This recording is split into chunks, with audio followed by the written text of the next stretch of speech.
Allahu Allahu Allahu Allah Allahu Allahu Allahu Allah Allahu Allahu Allahu Allah Allahu Allahu Allahu Allah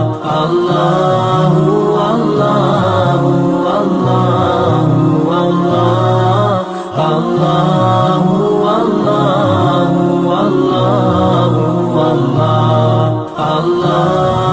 Allahu Assalamualaikum warahmatullahi wabarakatuh.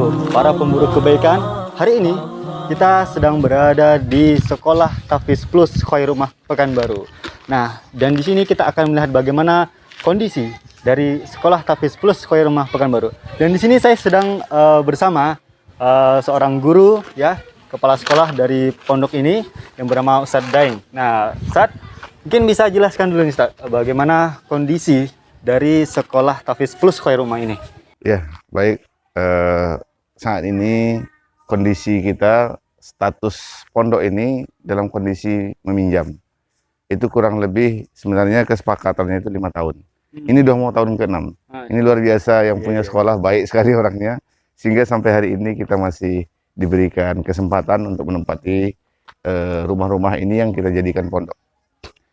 Dan kondisi kita saat ini sangat kondisinya santri itu sebenarnya banyak yang ingin belajar di sini. Santri itu banyak yang ingin menjadi santri di sini gitu, anak-anak. Bahkan kita hanya mampu menerima setiap tahun itu cuma 20 santri. 20 santri. Sedangkan yang mau mendaftar sini itu sampai ratusan. Masya Allah. Jadi handphone kita itu setiap hari berbunyi, ya yang bisa kita ucapkan adalah minta maaf. Karena memang kondisinya tidak memungkinkan. Kenapa tidak memungkinkan? Karena ini berhubungan dengan tempat tinggal anak-anak, yaitu tempat tidurnya, dan juga kelas yang tempat mereka belajar. Kadang-kadang ketika misalnya diterima lebih, di tempat tidurnya cukup, tapi belajar tak cukup. Jadi untuk menyesuaikan itu semua, maka santri kita batasi jadi 20 orang. Gitu kira-kira. Masya Allah. Jadi sangat terbatas ya teman-teman dengan kondisi pondok saat ini. Nah, Ustadz, terkait dengan kondisi pondok yang seperti Ustadz jelaskan tadi, gimana kalau kita bisa melihat ini secara langsung tempat dan lokasinya? Silakan. Oke, Ayo. kita dipandu dengan Ustadz Daeng. Mari, teman-teman, sudah pantau gimana kondisi dari pondok saat ini. Ya, kita sekarang ke arah kantor dulu ya. Ini kondisi kantor. Mungkin sebelum masuk, para para donatur, para pemirsa di mana saja berada, seharusnya kan sebuah pondok itu punya parkir khusus. Tapi dengan kondisi yang ada ya tidak bisa kita untuk membuat itu. Benar. Karena ya keadaannya ya masih terbatas. Nah, itu sekedar informasi ini di depan. Kemudian kita lihat ke dalam ya, ke dalam nih. Silakan kita lihat ke dalam. Ini kantor, namanya kantor, tapi dalamnya komplit. Ada pustaka, kan itu ya. Ada pustaka. Di belakang kantor ini dapur, itu komplit ya. Berarti ini kantor serba ada. Iya, serba bisa, serba ada. Kemudian ruangan kepala sekolah ini gabung dengan ruangan waka kesiswaan. Tapi kan sekolah yang normal itu kepala sekolah sendiri tempatnya, waka kesiswaan sendiri, ruang guru sendiri. Jadi yang sangat memprihatinkan itu para guru yang setelah mengajar mereka nggak ada tempat stay-nya. Akhirnya musola atau masjid yang ada di sekitar sini mereka duduk di sana. Dan para ustazahnya mungkin dia ngumpul bersama kawan-kawannya di satu tempat. Nah, seharusnya kan sekolah yang normal itu dia punya tempat itu. Nah, mungkin kantor sekedar aja. Oke, sekarang kita lanjut kemana nih, Ustadz? Kita masuk ke kelas dulu ya. Kelas belajar. Dan saat ini santri kita sedang belajar. Oke guys, sekarang kita lihat bagaimana kondisi belajar mengajar di pondok ini. Namun sebelum sampai ini ke ruang belajar, ini ada satu rumah. Ini rumah tempat tinggalnya kepala asrama. Jadi beliau inilah yang mengelola dan mengkondisikan kegiatan santri malam hari, bagaimana belajarnya, bagaimana semua kegiatannya. Beliaulah pengontrol dan juga mengelola para pendamping santri. Ya, nama ustadznya Ustadz Iwandi. Dan saat ini beliau sedang keluar karena ada urusan keluarga kan gitu. Oke, kita lanjut ke kelas.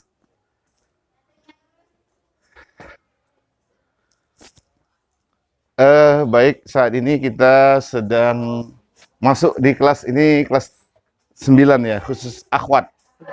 Jadi kelas terpisah. Jadi kelas 9 itu ada 2 kelas ya, untuk ikhwan dan akhwat. Kenapa dipisah? Ini untuk menjaga iffah ya, atau kemuliaan seseorang supaya dia tidak terpengaruh tertentu. Mungkin bisa dilihat ke dalam, silakan. Ini kondisi sedang belajar ya. Jadi santri kita sedang belajar. Jumlahnya ini masih ada yang belum hadir. Bisa dilihat. Oke. Kita lihat sini, Ustaz. Nah, jadi bukti terpisah tadi ini kan dibatasi. Ini kondisinya. Nah, ini ikhwan. Sekarang kita masuk ke dunia ikhwan.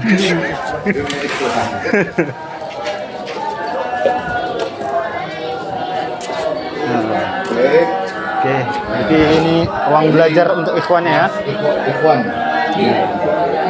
Oke. Ini saya. Nah, ini ikhwan yang sedang belajar. Jadi biasanya sebelum mereka belajar baca Quran dulu. Ya kan? Setiap hari. Dan itu modelnya tadarus. Mungkin terdengar suaranya yang cukup ini ya, cukup riuh. Itu adalah suara Al-Qur'an. Ya. Bisa dilihat. Nah, ini kondisi santri kita saat ini. Ya. Oke. Jadi ada 2 kelas, masih banyak sebenarnya di belakang. Kita lihat asrama-asrama santri ya.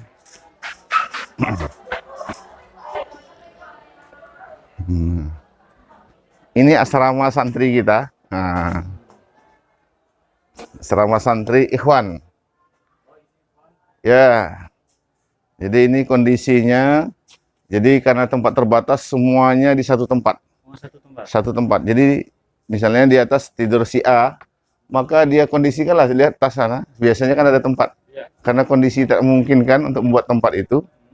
Ya akhirnya apa yang bisa? Mungkin tidak bisa masuk dalam lemari, dipaku. Iya kan? Tapi dibuat teratur. Dan inilah mungkin Bapak Ibu di mana saja berada, kalau melihat, waduh gimana tidur kayak gini ya. Tapi itulah karena kita motivasi terus santri kita agar mampu menghadapi setiap kondisi apapun. Karena seorang muslim begitu. Dan Nabi selalu mengajarkan agar kita mampu menghadapi situasi apapun. Barangkali ini sampel dari asrama-asrama. Mungkin di sini bisa lihat berapa banyak bangunan yang ada di pondok ini. Ada belakang. Kita ke belakang. Ya, kita ke belakang. Ini sedang belajar. Ya. Tempat jemurannya, kan gitu. Nah, ini lokasi santri ikhwan. Ya, santri ikhwan. Jadi rumah yang ada di sini itu jumlahnya 12 rumah. 12 rumah.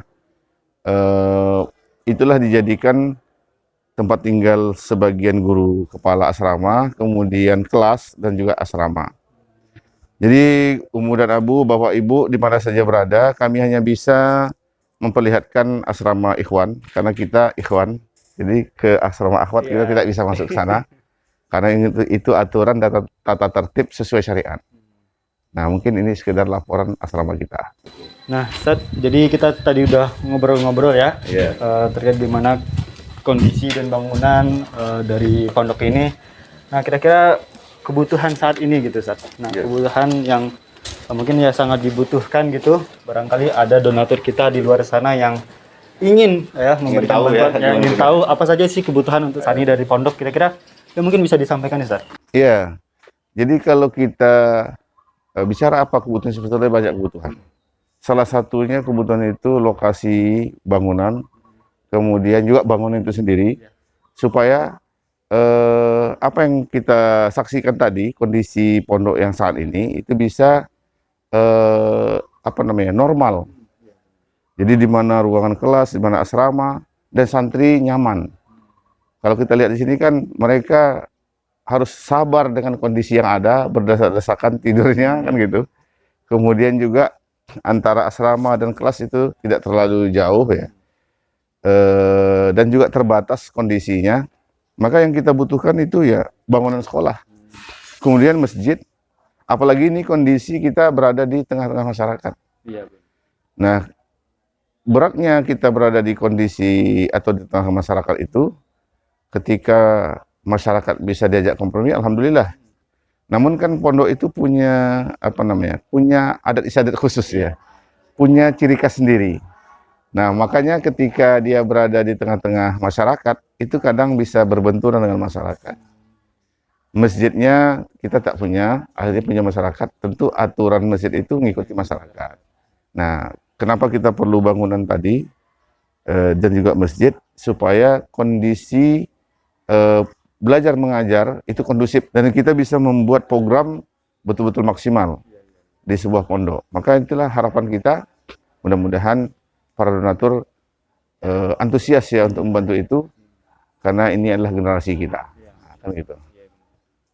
Ya Ustadz, mungkin untuk sesi terakhir kita di sini, mungkin Ustadz bisa nyampaikan terkait dengan tujuan dan harapan kedepannya nih dengan adanya pondok ini, inginnya seperti apa harapan kedepannya gitu. Ya, jadi kita berada di pondok ini atau membuat ide adanya sekolah tahfiz ini tidak lain adalah untuk membina generasi kita. Apalagi di akhir zaman ini, ujian untuk generasi itu berat sekali. Banyak orang tua yang kewalahan untuk mendidik anaknya. Begitu juga masyarakat menjadi tidak tentram karena kondisi anak-anak yang tidak paham ajaran syariat. Maka sekolah ini kita bangun dalam rangka untuk membina generasi, bukan hanya mereka paham agama, bukan hanya mereka paham syariat, tapi mereka mampu mengaplikasikannya dalam bentuk berbagai hal. Karena bisa jadi selama ini pemahaman dari masyarakat bahwa agama itu ya sholat saja. Ternyata sains, ya kan, kemudian bahasa, termasuk keahlian-keahlian lainnya itu mesti Islami, mesti Islam. Dan alhamdulillah di sini sudah kita mulai bahwa anak-anak kita itu mereka ahli ya di bidangnya masing-masing. Ketika belajar sains, mereka punya kemampuan berpikir ya untuk meneliti sesuatu, sehingga ini ada tanaman, mereka kadang banyak pertanyaan sampai detail. Itu dari hasil kerangka berpikir yang kita bangun. Maka target kita anak ini yang akan melanjutkan kemajuan alam ini, kemudian juga menjadi pemimpin di masa depan, yang mana kita lihat pemimpin saat ini kondisinya cara berpikirnya bolak-balik, tidak sistematis dan juga tidak mementingkan umat. Nah, generasi ini kita siapkan untuk itu. Bagaimana ke depan ketika mereka menjadi pemimpin, tidak lagi standarnya hawa nafsu, tapi standarnya sesuai Al-Quran dan Sunnah. Sehingga dari segi pendidikan, ekonomi, hukum, bahkan sosial, itu mereka sudah bisa tampil untuk melaksanakan sesuai dengan aturan Allah. Maka pendidikan ini berbasis akidah. Jadi belajar apa saja, matematika berbasis akidah, belajar bahasa Inggris berbasis akidah. Loh, bagaimana caranya bahasa Inggris berbasis akidah? Karena bahasa itu dalam Islam adalah wasilah. Wasilah itu sarana untuk komunikasi. Bagaimana seorang muslim bisa mendakwahi orang asing ketika dia tak ngerti bahasa asing? Dan kemudian contoh-contoh yang ada dalam bahasa itu selalu digunakan yang mengarah pada akidah. Jadi kalau bahasa Indonesia misalnya, dulu mungkin ini Ibu Budi. Ibu Budi pergi ke pasar, dirubah Ibu Budi pergi pengajian. Nah, kan gitu. Itu salah satu untuk memahamkan maklumat dalam pikiran anak-anak kita, agar ternyata yang bisa merubah ini semua bukanlah keahlian seseorang, tapi yang bisa merubah itu adalah pemahaman seseorang dari Allah SWT melalui Al-Quran dan Sunnah. Nah, itu kira-kira. Jadi target kita membangun generasi pemimpin di masa depan. Nah, luar biasa gitu ya, buat saudara-saudara semua, teman-teman semua, para donatur semua. Nah itu dia terkait dengan harapan ya kedepannya dari adanya dibangun pondok sekolah Tahfiz Plus Khairul Ummah ini. Mungkin bisa Ustaz menyampaikan terkait dengan ucapan terima kasih Ustaz terkait dengan tentunya semua ini ada support ya dari para donatur ya kan, yang telah memberikan bantuannya untuk pembangunan ataupun untuk pengelolaan dari pondok Tahfiz ini.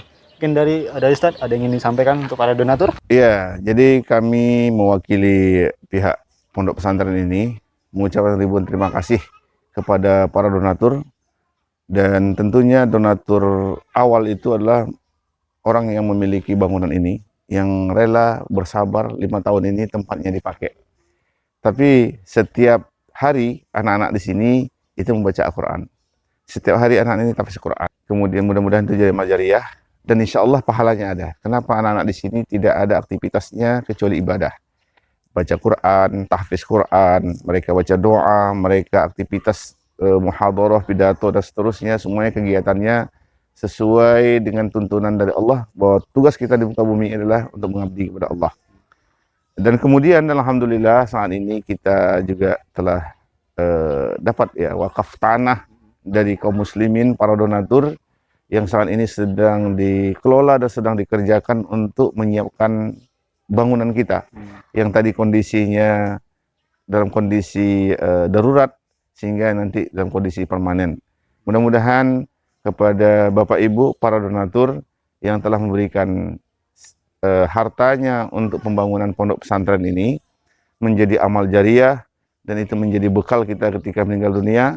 Dan mudah-mudahan kami doakan semoga di akhir hayat kita semuanya dalam keadaan husnul khotimah, dan bangunan itu menjadi saksi kita nanti di hadapan Allah dan hujah kita bahwa kita selama hidup pernah membantu sebuah pondok pesantren, yang mana pondok pesantren itu untuk menyiapkan generasi umat di akhir zaman, umat yang akan mengelola bumi ini, yang akan menerapkan aturan Allah, syariat Islam.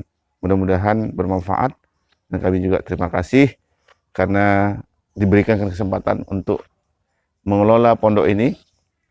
Kami hanya bisa menggunakan ilmu kita, sedangkan hartanya dari para donatur. Wallahu a'lam. Ya.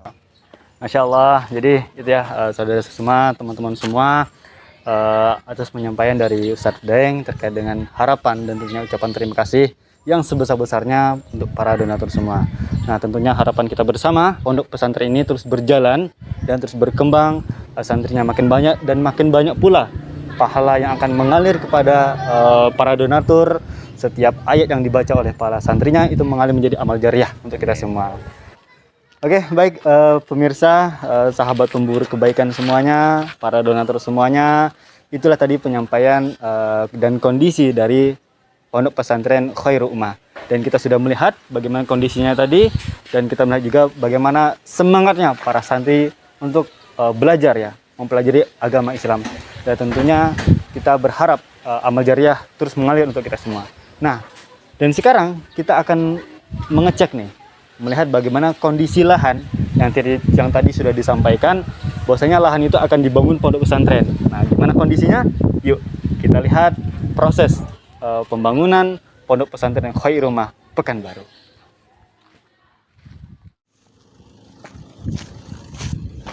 Oke, pemirsa, saat ini saya sedang berada di lahan wakaf pondok pesantren Khairul Ummah Pekanbaru. Nah, bisa dilihat bagaimana kondisi dari lahan wakaf ini, yang mungkin di sudut sebelah sana sudah ada proses pembangunannya. Nah, di sini kita akan melihat proses pembangunan dan juga melihat lokasi dari lahan wakaf itu seperti apa. Nah, pada saat ini saya sudah bersama seseorang yang menjadi panitia dalam proses pembangunan pondok pesantren ini. Ya, di sini ada Ustadz Yuri ya, yang menjadi pengurus tim dan pengurus untuk pembangunan dari pondok pesantren ini. Nah, Ustaz, kita bakal ngobrol-ngobrol nih untuk kedepannya terkait dengan pembangunan ini. Mungkin bisa sedikit dijelaskan terkait gambaran untuk saat ini, gimana proses progres dari pembangunan pondok pesantren ini, Ustaz? Baik, terima kasih Mas Agung. Baik, sebelumnya saya ingin menyampaikan dulu bahwa lahan kita ini alhamdulillah totalnya itu 8,4 hektar. yang mana itu kita bagi karena tidak satu hamparan, dia terbagi menjadi 3 blok. Itu ada blok A, blok B, dan blok C. Nah, insya Allah nanti bisa kita tunjukkan. Yang sekarang ini kita berada di blok A. Kalau peruntukannya, kalau perencanaannya itu blok A ini insya Allah untuk santri akhwat. Jadi di sini nanti ada bangunan, ada masjid untuk santri akhwat, kemudian ruang kelas dan asrama, dan juga fasum ya untuk olahraga, sarana olahraga.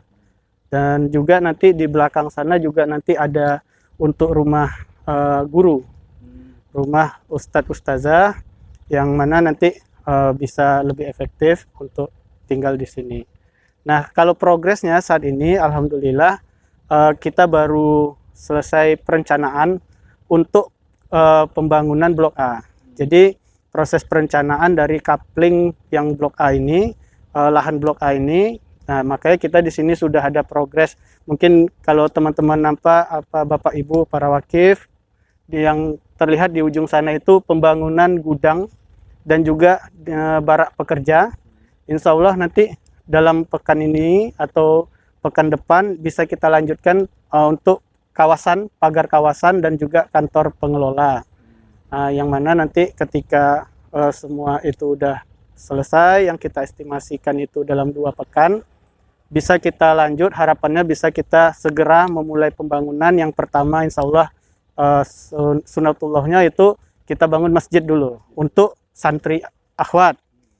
Jadi kita bangun nanti masjid, kemudian kita lanjutkan itu insya Allah kita bisa progres ruang kelas, yang mana untuk awal ini karena pembangunannya nanti bertahap, ruang kelas ini bisa kita digunakan sementara untuk asrama dan juga ruang belajar. Jadi harapannya para santri yang saat ini di Garuda Sakti kilometer 6 itu bisa mulai tahun depan bisa beraktivitas di sinilah harapannya. Jadi kita bangun nanti untuk sementara ya mungkin dengan penyekat, disekat ruangan-ruangannya dibagi. Nah ini untuk awal ini progres yang sudah kita jalani kurang lebih seperti itu. Kalau di blok C itu udah ada juga, nanti mungkin bisa kita lihat itu ada, kita siapkan pondok untuk rumah pengelola. Jadi kawasan di sana kan nanti diperuntukkan untuk kawasan agro dan juga wisata islami lah insya Allah, yang mana perlu ada rumah untuk yang menjaganya. Nah alhamdulillah itu sudah berjalan, insya Allah pekan ini bisa kita selesaikan pondok untuk rumah pengelola, yang mana harapannya bisa segera tinggal dan bisa lahannya bisa segera kita olah dan kita ini agar bisa produktif lah insya Allah. Mungkin kurang lebih gambaran awal. Ya, Masya Allah sekali para donatur semua, teman-teman semua, sahabat pemburu kebaikan semua. Nah tadi sudah dijelaskan nih gambaran dari pembangunan pondok pesantren ini.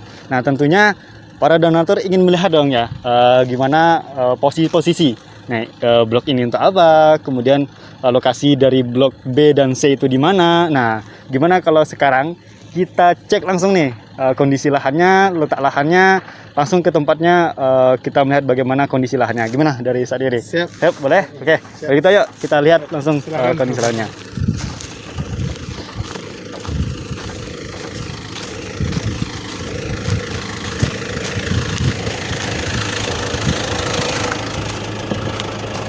Nah ini kita masih di blok A.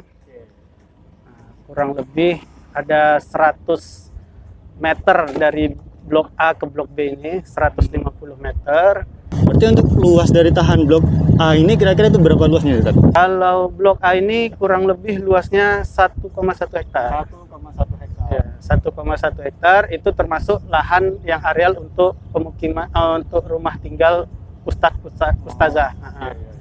Jadi kurang lebih 1,1. Nah ini progres untuk pembangunan barak dan gudang. Jadi nanti pekerja bisa udah standby di awal ya ini untuk progres pembangunan saat ini untuk barak pekerja dan juga gudang. Nah nanti insya Allah kita bisa lanjut pagar kawasan ya biar keamanan ya selama proses pembangunan. Kemudian kantor pengelola, baru kita kita bangun kantor pengelola, baru bisa kita lanjutkan untuk pembangunan masjid. Oke, jadi para donatur semua, bahwasanya kemarin itu kabarnya ketika melakukan penggalangan dana, ya, yang kita berekspektasi bahwasanya mungkin ini bakalan lama, tapi ternyata penggalangan dananya masya Allah luar biasa. Itu hanya dalam waktu tidak sampai seminggu itu dananya sudah terkumpul untuk membebaskan tanah dari blok A tersebut. Masya Allah. Terima kasih buat para donatur semua yang tentunya telah berjuang bersama kami ya untuk membangun pondok pesantren ini gitu. Nah, sekarang kita sedang menuju ke Blok B. Nah, oke, Masya Allah. Blok B ini Ya. sedikit mungkin gambaran. Ini nanti kita ada masjid utama. Jadi masjid utama kita akan bangun di Blok B ini. Arealnya kurang lebih 3,8 hektar. Ya, kalau untuk masjidnya juga ya insya Allah ya masjid besar lah yang bisa ikon. Nah, insya Allah bisa jadi, harapan kita bisa menjadi ikon. Nah, kemudian nanti asrama santri Ikhwan, kemudian untuk pondok Ikhwan juga di areal ini. Nah, ini kapling B saat ini masih kondisinya masih ada pohon-pohon sawit. Kemudian yang di sana di belakangnya itu ada kebun karet.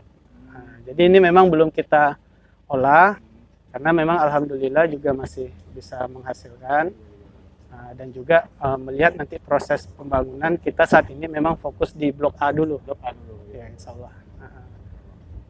Jadi ini luasan kurang lebih 3,8. Ada gambaran Ustaz kira-kira mulai untuk menggarap nih masjidnya itu kira-kira kapan ya? Nah, ini kalau sebenarnya lebih kepada ini ya, kalau kita dilihat gambarannya, memang kita belum bisa memastikan gitu. Kalau harapan kita pasti ingin segera.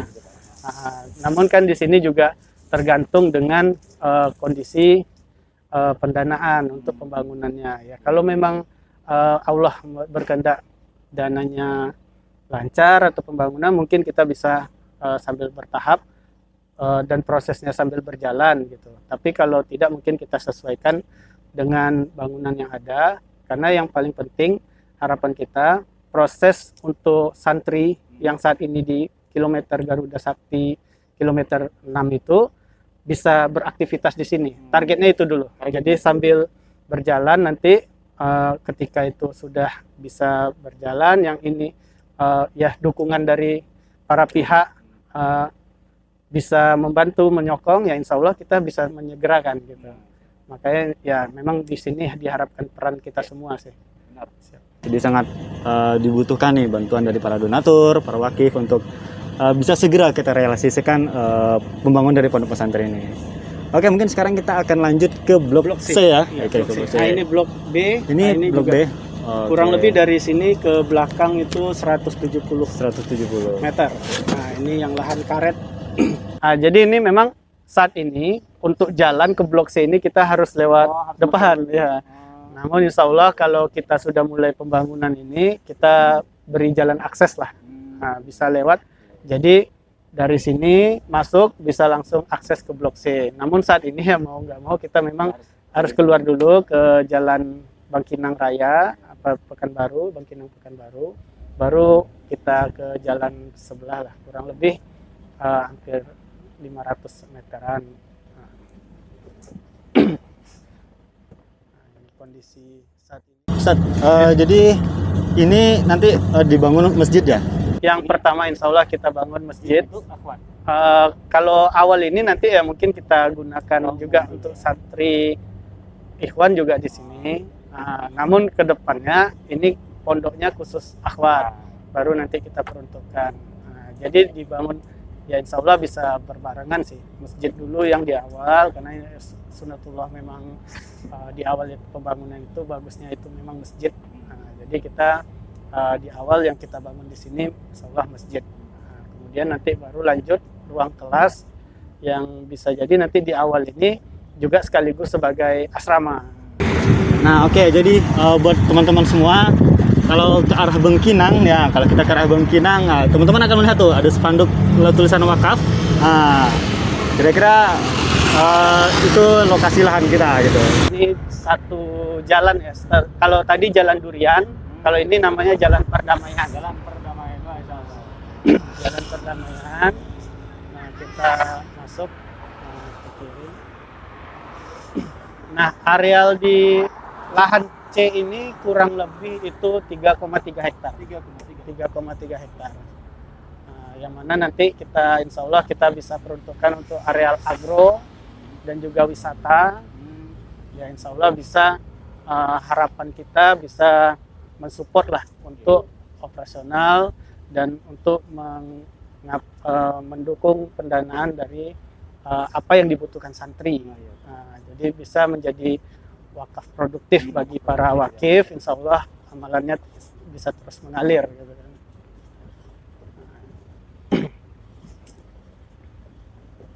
Ini kurang lebih masuk dari jalan itu 200 meter.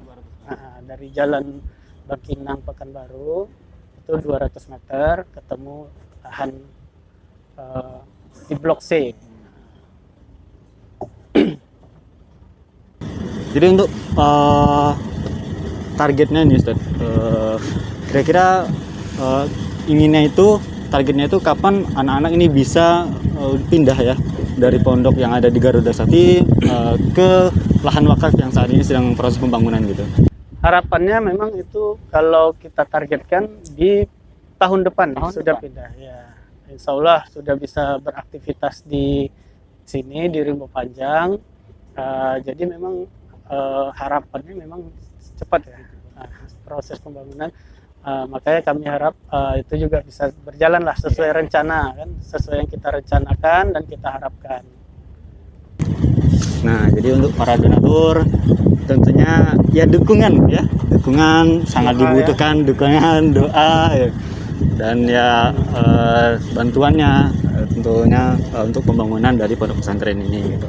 Tentunya harapannya kita sama-sama ya, kita semua tentunya berkeinginan pondok ini bisa segera terbangun dan anak-anak yang tadi di sekolah pondok yang kita lihat kondisinya sangat ya memprihatinkan gitu, bagaimana kantornya yang seperti itu, kemudian lokasi kelasnya dan asramanya gitu kan.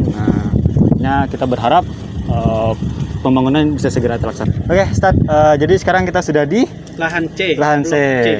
Oke, kalau gitu kita turun, kita lihat cek kondisinya bagaimana kondisi dari lahan blok C. Oke.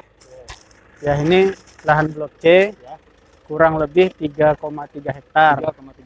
Ya ini sampai ujung sana kalau bisa dilihat, nanti kita bisa sambil jalan. Nah, ini yang tadi yang saya sampaikan pondok untuk pengelola. Ini pondok untuk pengelola. Iya, pengelola yang nanti bisa ditempati, insya Allah bisa kelar pekan inilah. Kita targetkan. Nah, nanti juga di sinilah nanti areal untuk agrowisata ya. Jadi kebun buah, kemudian ya yang bisa lah untuk mensupport operasional bagi santri, insya Allah. Nah, jadi ini luasnya kalau teman-teman bisa lihat sampai ke sana cukup jauh. Ke belakang itu kurang lebih 300 meter. 300 meter. Ini bukanya ke sana itu kurang lebih 100 meter.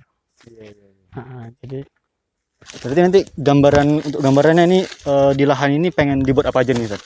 ya kalau di sini gambaran di sini nanti ada kita buat kandang, kemudian stable untuk berkuda, kemudian kebun buah yang pastinya kebun buah. Insya Allah ada yang sudah mewakafkan juga ini ya, ada beberapa batang buah lengkeng. Kemudian banyak nanti juga ada ya kita buat danau buatan lah. Danau buatan juga. Danau buatan, kemudian ya ada mungkin cottage untuk penginapan. Yang mana bisa digunakan juga untuk orang-orang tua santri ketika berkunjung ataupun dari pihak yang lain, yang mana tetap ini kita gunakan insya Allah bisa menjadi wakaf produktif lah, yang bisa mensupport dari kebutuhan di pondok dan kebutuhan santri yang terutama. yang bisa kita harapkan. Bisa jadi nanti ada peternakan kambing, kemudian ikan juga bisa, budidaya ikan nanti bisa di sini. Insya Allah. Karena alhamdulillah sudah ada beberapa sahabat-sahabat, saudara-saudara kita yang memiliki kemampuan di bidang kayak peternakan atau perikanan yang siap mensupport gitu. Yang sudah siap mensupport, ya jadi tinggal kita mungkin untuk merealisasikannya saja gitu. Karena dari dukungan itu ya orang yang memang berkompeten lah di bidangnya kan. Nah, itu sudah ada beberapa yang bisa mensupport. Nanti teman-teman yang lain juga ya pasti yang namanya kita ini kan makin banyak yang mensupport kita, insya Allah jadinya pun makin lebih baik kan harapan kita. Ya, Masya Allah, sangat luar biasa ya tadi teman-teman semua, para donatur dan para wakif dan para pemburu kebaikan semuanya. Ya, tentunya semua itu bisa terlaksana dengan ridhonya Allah dan dari dukungan teman-teman semua.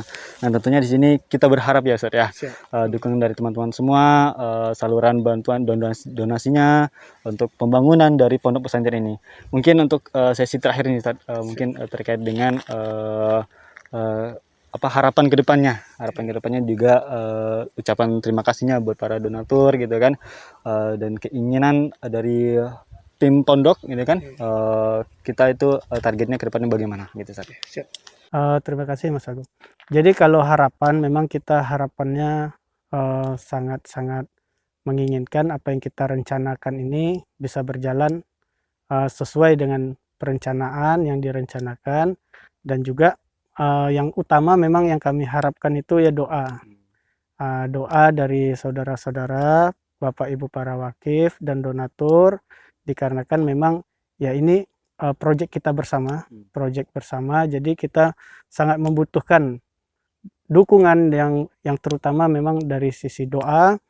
Semoga Allah mudahkan prosesnya, Allah lancarkan, dan juga mungkin dukungan yang lain, support apapun yang bisa mensupport, insya Allah kami siap dengan tangan terbuka. Dan juga yang utama memang sampai proses ini tentu sudah ada dukungan-dukungan sebelumnya yang sudah diberikan oleh para wakif, para donatur. Untuk itu kami mewakili pihak ini, pengelola, yang mengucapkan ribuan banyak terima kasih.